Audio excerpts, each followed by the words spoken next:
every member, NPMA member that we're able to get in front of a decision maker is just another person that has a clear interest in something being a certain way. And lawmakers understand that. This is the PMP Industry Insider Podcast. Hello, everyone. Welcome out to another episode of the PMP Industry Insider Podcast, where we take a look at what is changing in the pest and lawn industries, and we take you to the front lines to those that are driving those changes. I'm Donnie Shelton, owner of Triangle Home Services, which has Triangle Pest as well as Triangle Lawn. And with me, off of a bender weekend, might I add, Mr. Dan Gordon. Know? Yeah. How did you know about the bender weekend? Dan, okay, here's a checklist, buddy. Yourself, all right, our sponsors, our topic, and our very special guest. You got it? 4 things. Yes. Don't okay, screw good. it up. All right. Okay. This is Donnie. Oh, that was your one. Okay. So, and now that's Dan Gordon, PCO Bookkeepers, PCO M&A specialists. Please support our sponsors. If you're interested in marketing, that would be Coalmarch by WorkWave. For more on that, it's coalmarch.com. If you're interested in industry-specific insurance, it's PestSure. Please visit them at pestsure.com. They provide auto, workers' comp, general liability, EPLI, and a few other things as well. And if you're interested in a PMP Industry Insider peer group with our rock star David Billingsley, please visit pmpindustrieinsider.com/peer groups, or go back and listen to episode 136 for more information. I think we're going to have David on pretty soon as well.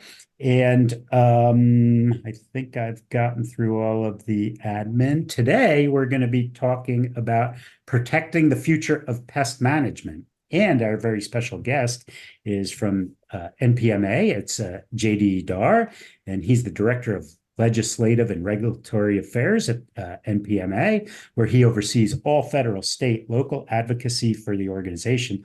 In his capacity, JD serves as NPMA's lead point of contact with EPA, U.S. Congress, and other lawmakers in the pest management arena. He also supports NPMA meetings team with event planning and execution. He recently wrapped up the 2024 Legislative Day, and I'm not reading this, right? So, not at all. No, you can't tell. However, I did not know this about JD. JD and I have something in common. We both worked for Deloitte. I was an auditor way back when, and my son worked for Deloitte for like 4 or 5 years as well in the DC market. So JD is a Deloitte Government and Public Services Consulting alumni. And prior to joining Deloitte, he served as Director of State and Government Relationships at Household and Commercial Products Association. And he earned his Bachelor of Arts in Environmental Studies from the University of North Carolina at Wilmington, and is a native to the DC area.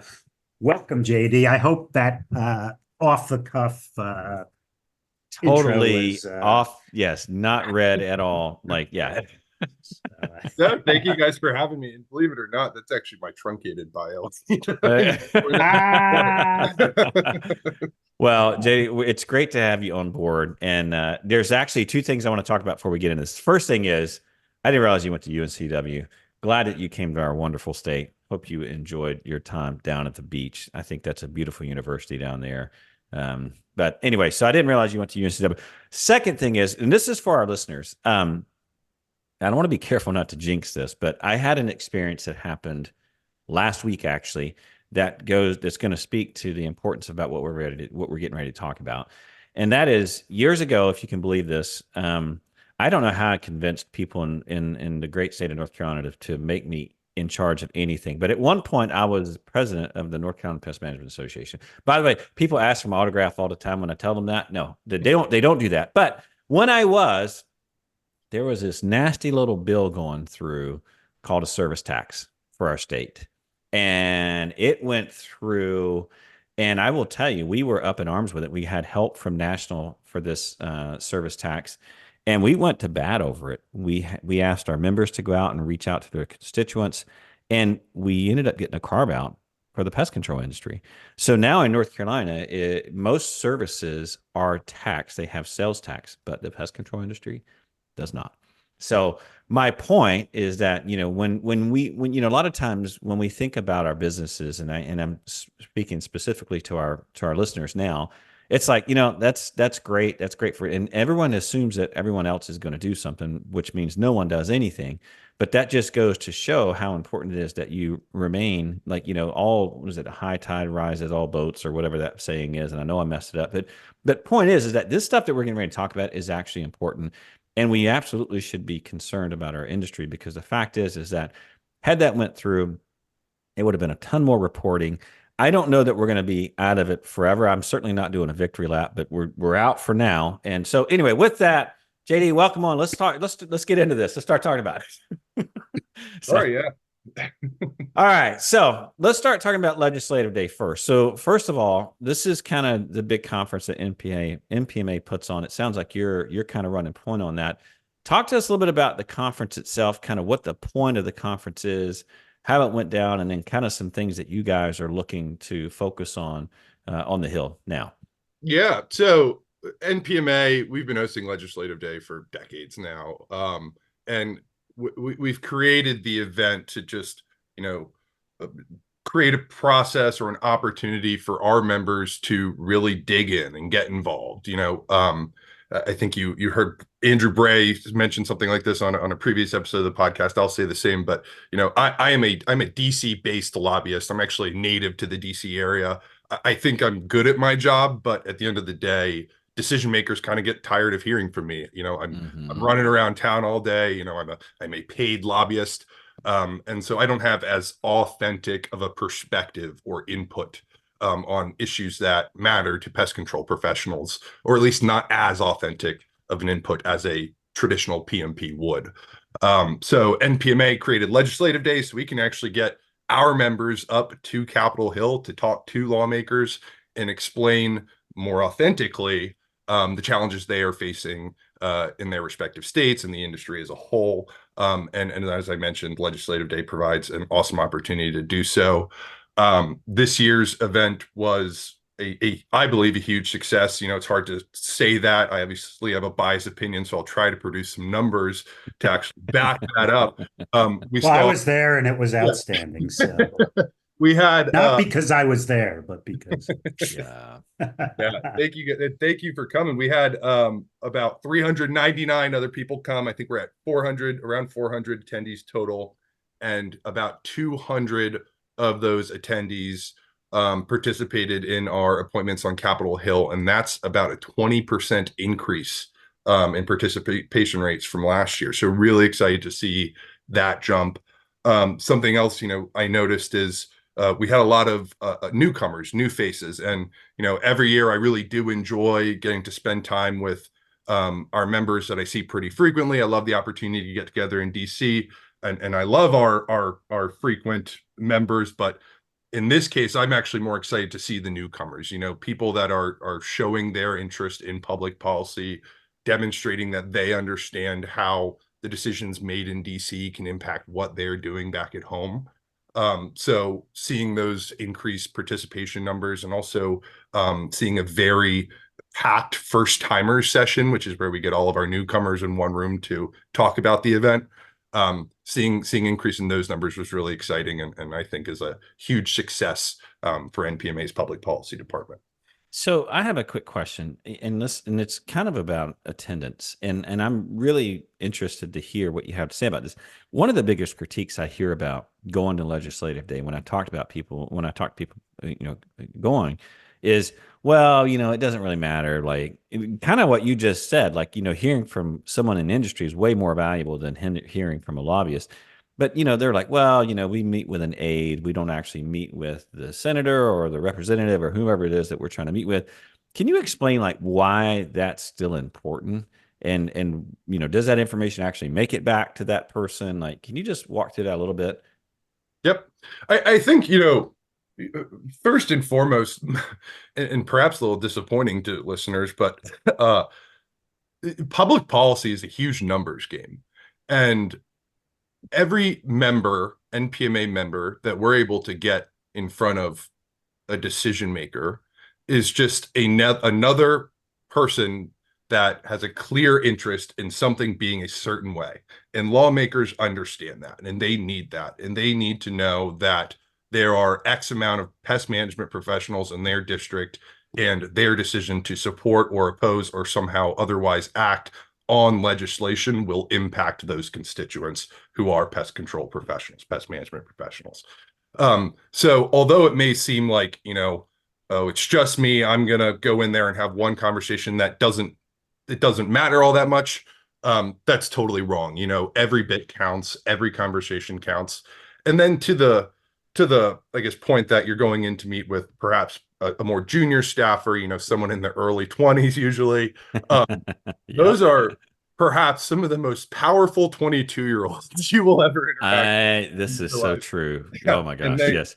They have the ear of the chief of staff, they have the ear of the member of Congress or U.S. senator, and they are seen by that elected official, by that U.S. congressman, congressperson, or senator as the issue area expert in whatever issue they are communicating on. In this case, it'd likely be farm bill or pesticides.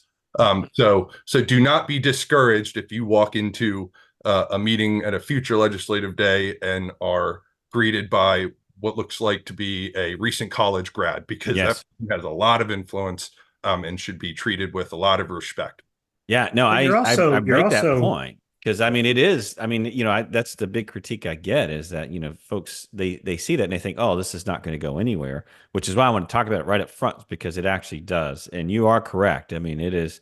I have yet to sit down with an aide that I thought was over 25. So, Dan, you were going to say something. Yeah. You're also the networking opportunities. It's a who's who in top level pest management from all of the very big companies. Everybody's there.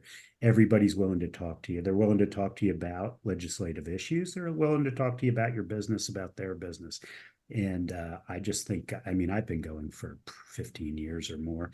And every time I go, it's very worthwhile. And it's, so I think that's important as well. So can you give us a rundown of some of the top issues this year? I know that we did have Andrew Bray on, and I know that there's going to be some overlap, but let's fire away on that. Yeah, so we were a one issue legislative day this year, and that was state level pesticide preemption. We have a few what I see as kind of side projects that we're working on in the appropriations process, and also just a few other pieces of legislation that seem relatively inactive right now. So that kind of just left some room for us to pretty much solely focus on state level pesticide preemption.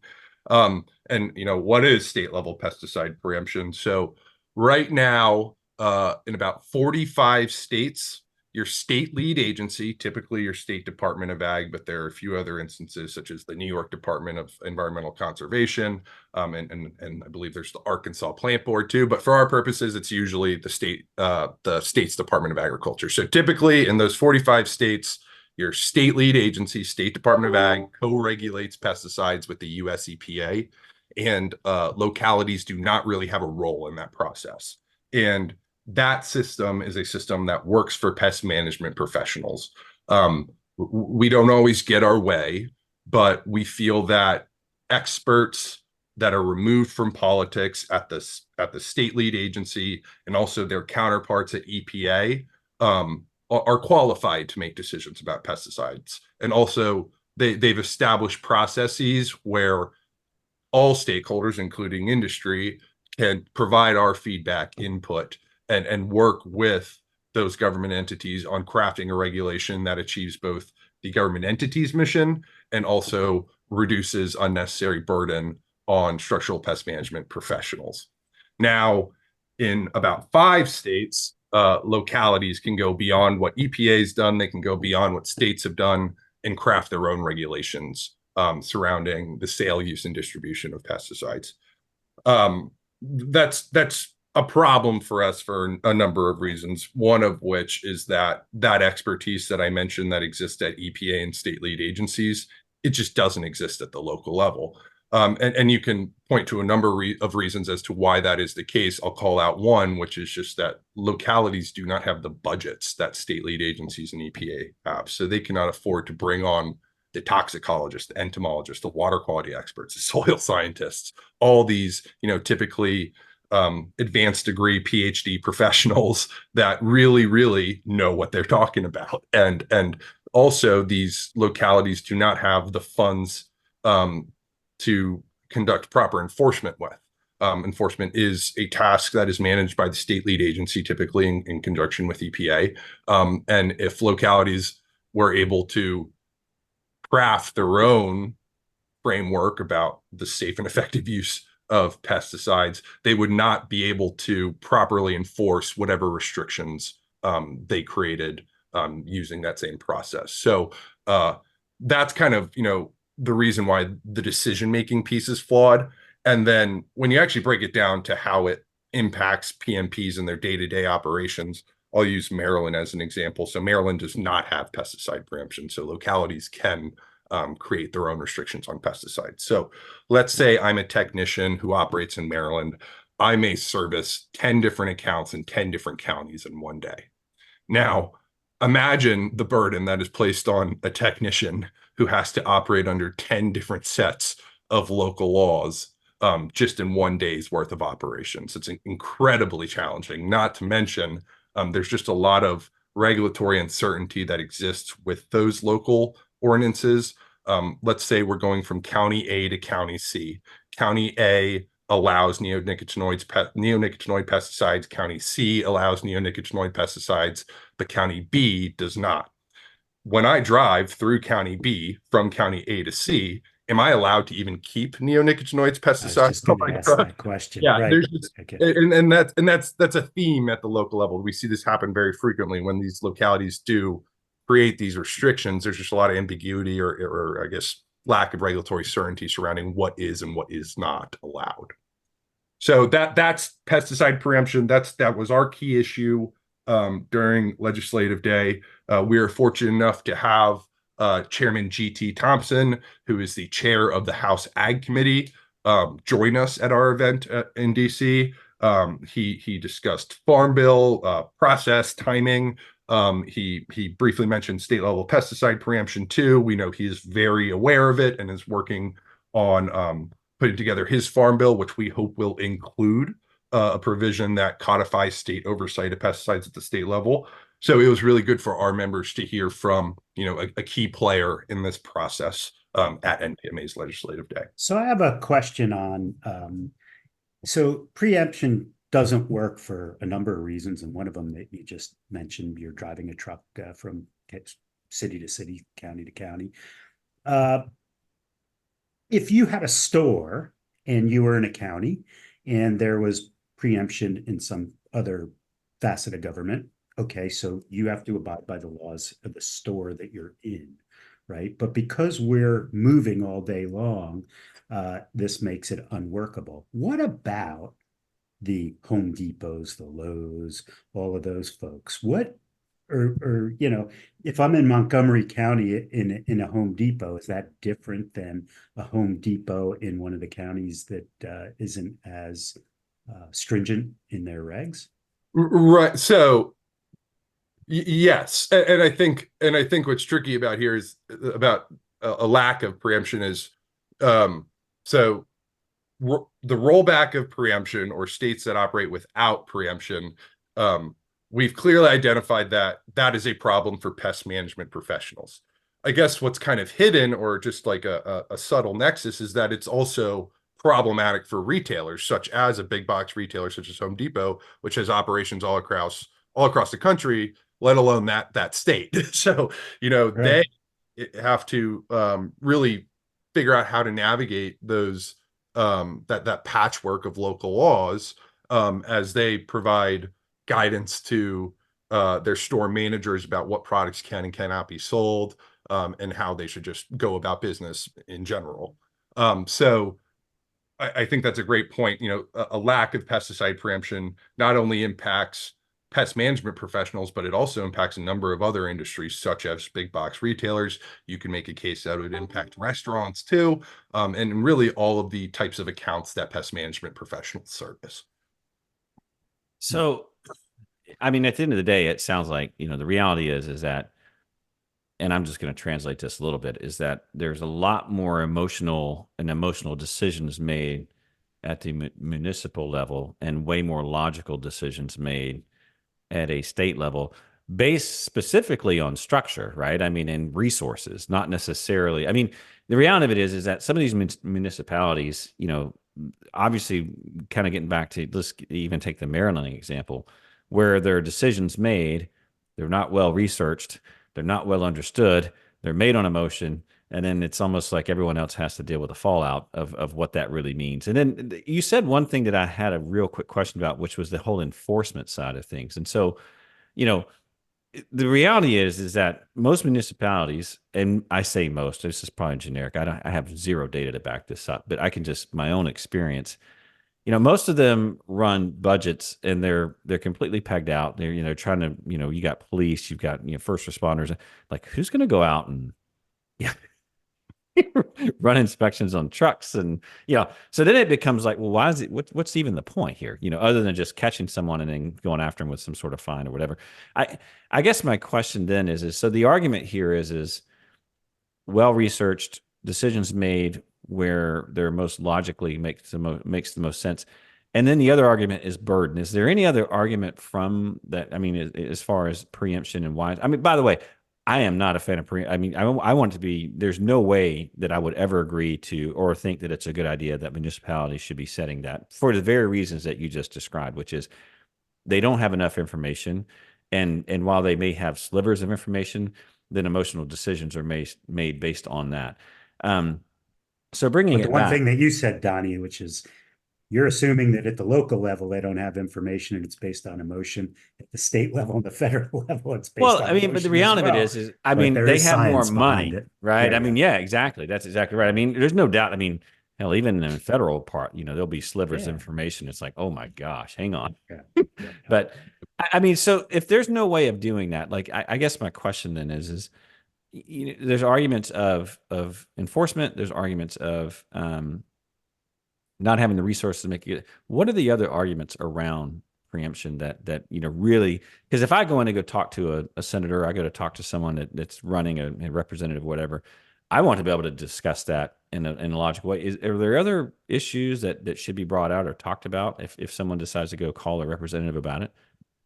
Yeah, I think, at the local level, a decision to somehow restrict pesticides is just surrounded by political biases and kind of that, that local, it's not minutia, but just local, palace intrigue that it still does occur at the state and federal level. You're totally right.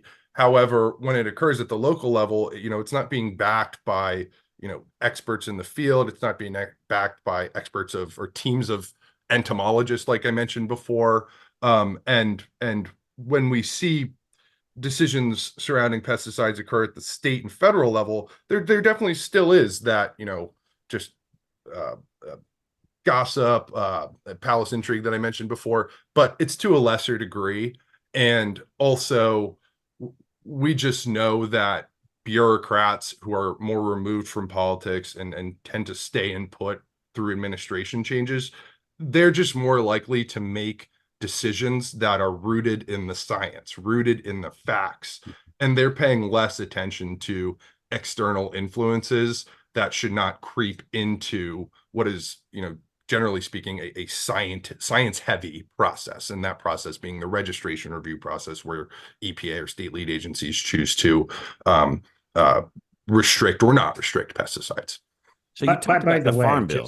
Go ahead. Yeah, go ahead, Dan. By the way, for anybody who wants to attend in the future, and we'll talk about it in a little while, if you're thinking, geez, I don't know enough to go in front of these folks, NPMA puts together these talking point sheets that everybody is, you can understand it and articulate it to the people you visit. So don't think that because you're not a scientist or you're not an entomologist, you go and have an impact. And thank you for bringing that up, Dan. We've got a lot of great resources on that. And I will be clear. I think, this topic of preemption is inherently a confusing topic. I think when people often get preemption mixed up and they think that preemption's the bad thing, preemption's a good thing. The 45 states have preemption. That's good. the states that do not have preemption, that's bad. So I know that it can get a little confusing as you dig into which set of states is good, which set of states is bad, is preemption good, is preemption bad. So like you mentioned, we've put some resources together that that aim to help familiarize our member companies with how to discuss what is a pretty complicated topic.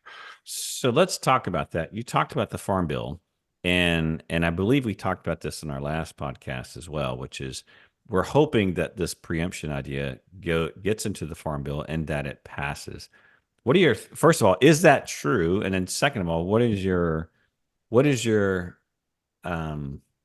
it odds maker? Look in your crystal ball, and is this possible? So maybe talk about that a little bit. Yep. So we're optimistic that we will see state level pesticide preemption included in the House text of the Farm Bill, and that's step one. We are expecting a draft Farm Bill before Memorial Day weekend. We hope to see a provision that codifies state oversight of pesticides at the state level included in that text. Should that happen, we will need to assess what the current state of play is in the Senate. and actually, just to correct myself, should that language be included in the base text and ultimately passed out of the chamber, that's when we'll need to really take a look at what the dynamics are in the Senate. We'll need to do a pulse check on Chairwoman Stabenow and Ranking Member Bozeman's appetite to move a farm bill in 2024. So I think, step one, which we're pretty much laser focused on right now, is the House process. And we're in a bit of like an information gathering process when it comes to what's next in the Senate. Gotcha. So go ahead, Dan. So if, your best guess, let's say everything goes okay, when does this happen? When does it become law? That's a tricky.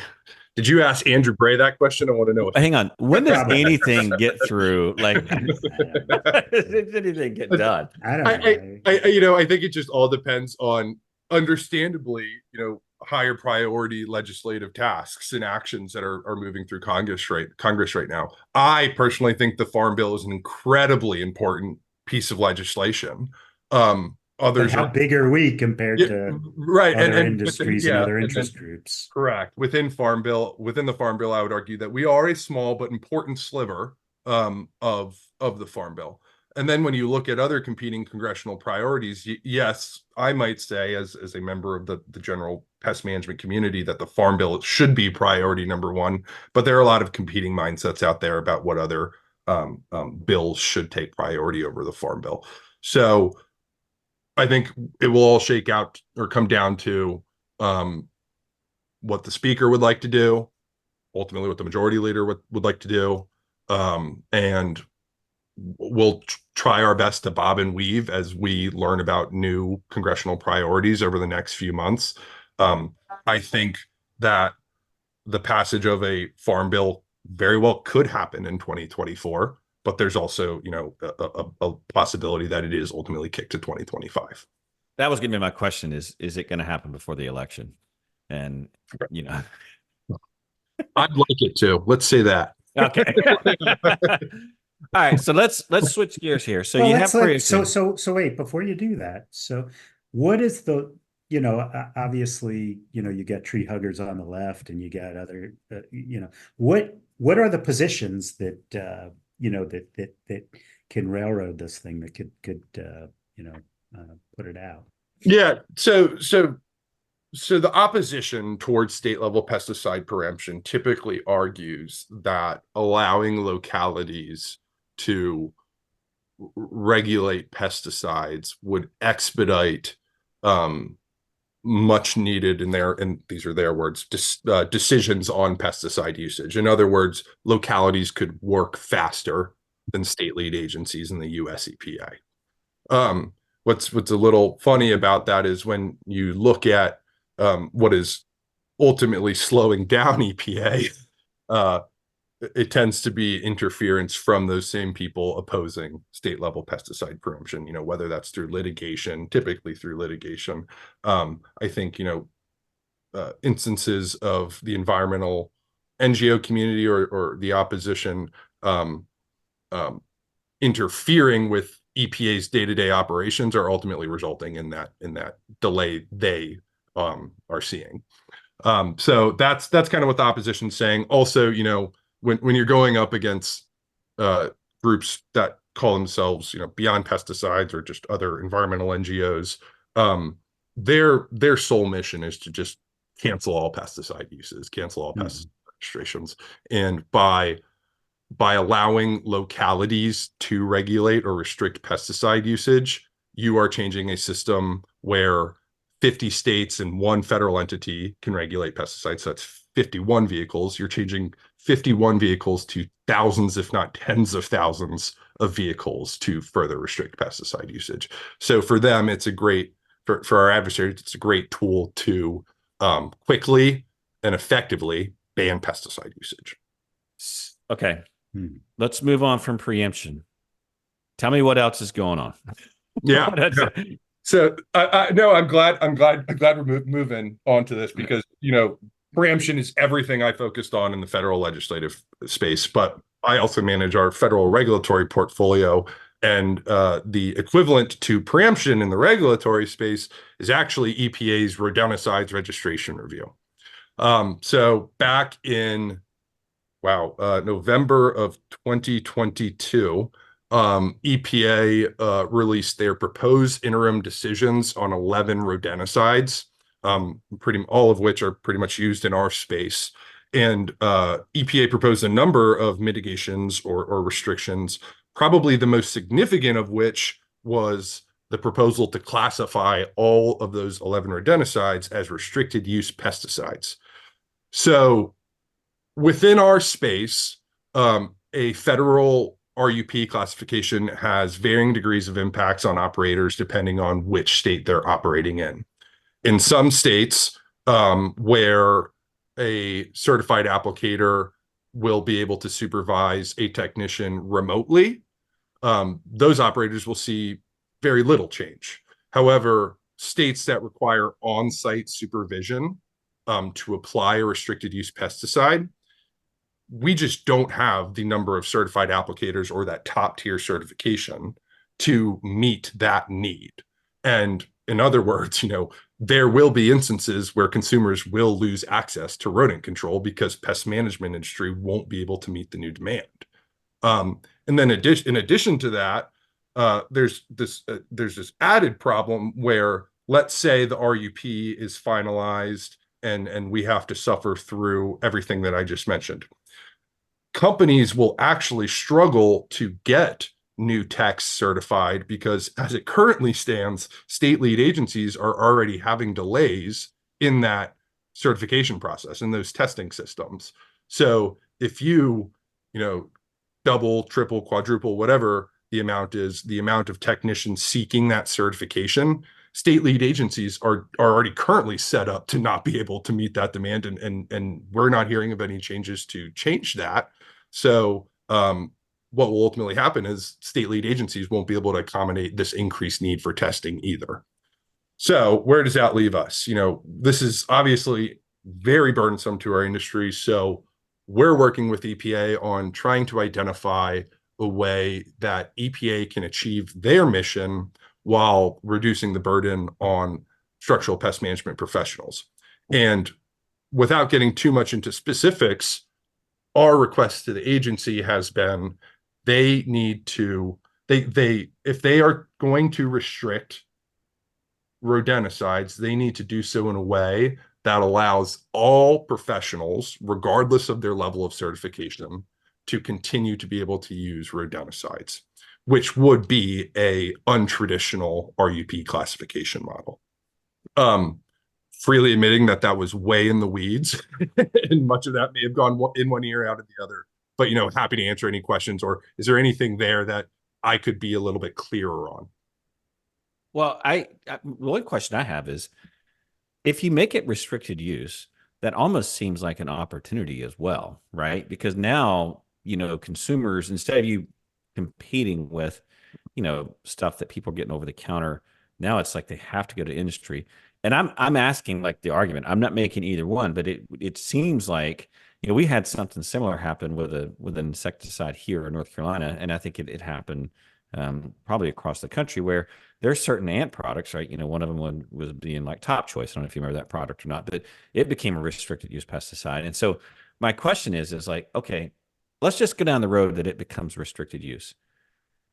Is there a silver lining in that? Because now, there's this, I mean, I hear what you're saying about, I'm doing this from the perspective of North Carolina. That's where I'm at. I think And you're right. restricted, If it restricted use pesticide is an opportunity, but a ban is not. a ban is awful, right? I mean, exactly. But I mean, but the reality of it is like here we can do exactly what you said the very first case, which is you can manage that technician remotely. He's on your license.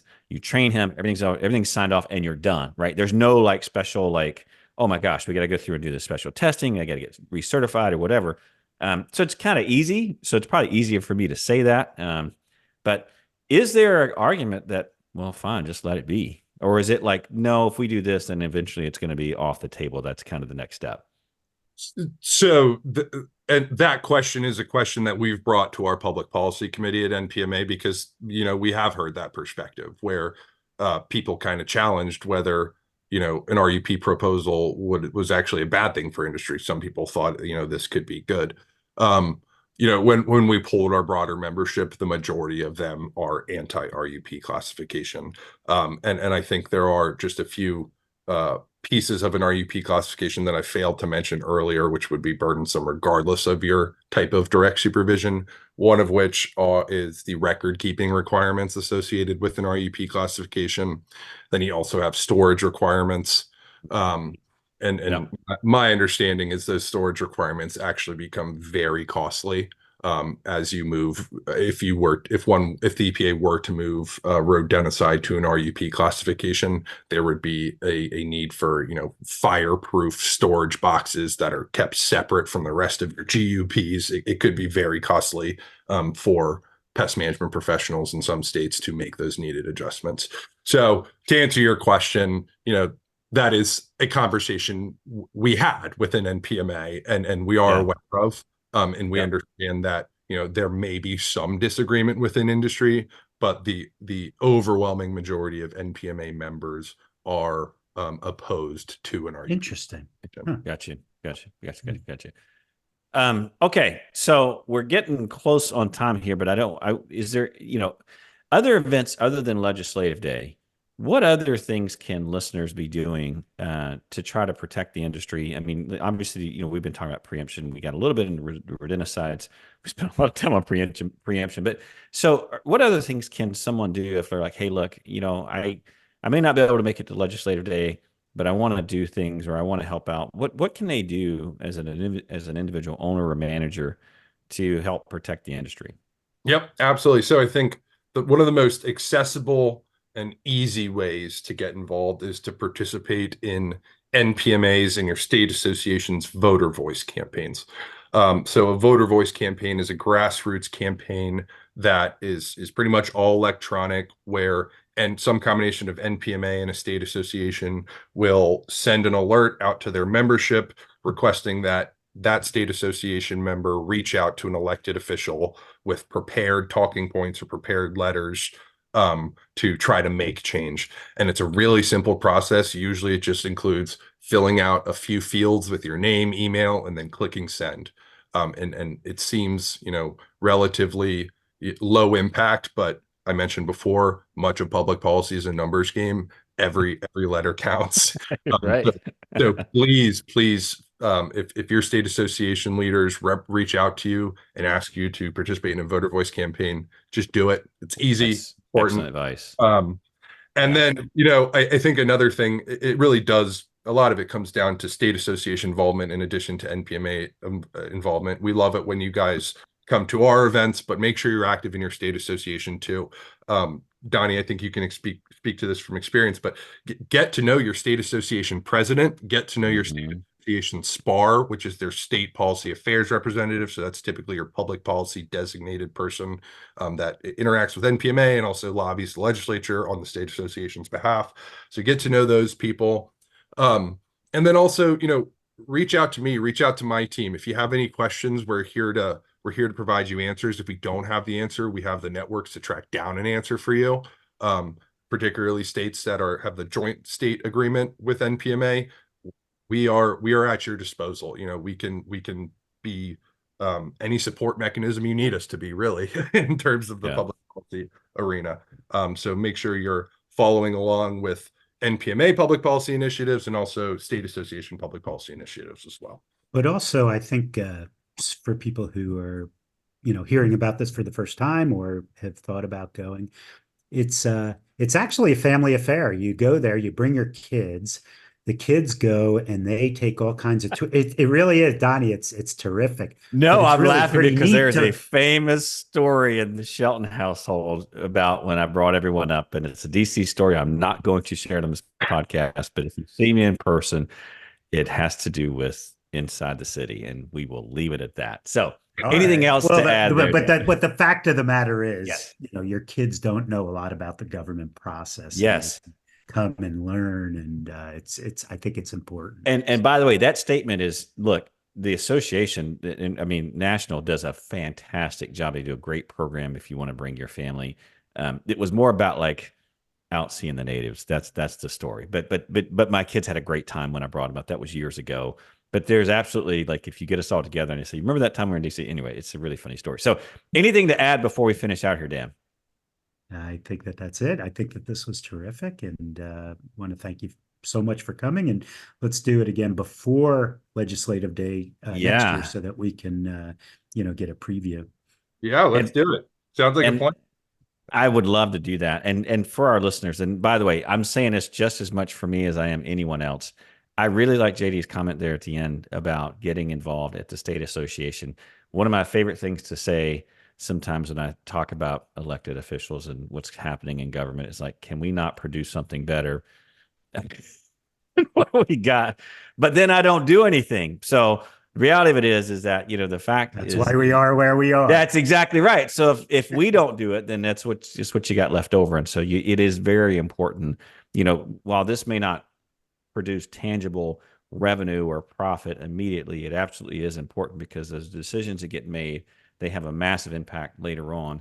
And in some cases, in the case of, where we talked about where you have these municipalities kind of gone wild, they have big impacts. And so while it's not necessarily directly measurable up front, it certainly is extremely important. And so with that, JD, thank you so much for being on the show. And like Dan said, we're going to have you back out before the next Legislative Day.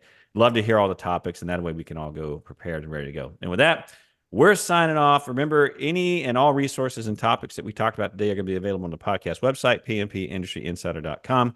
Just take a look under show notes.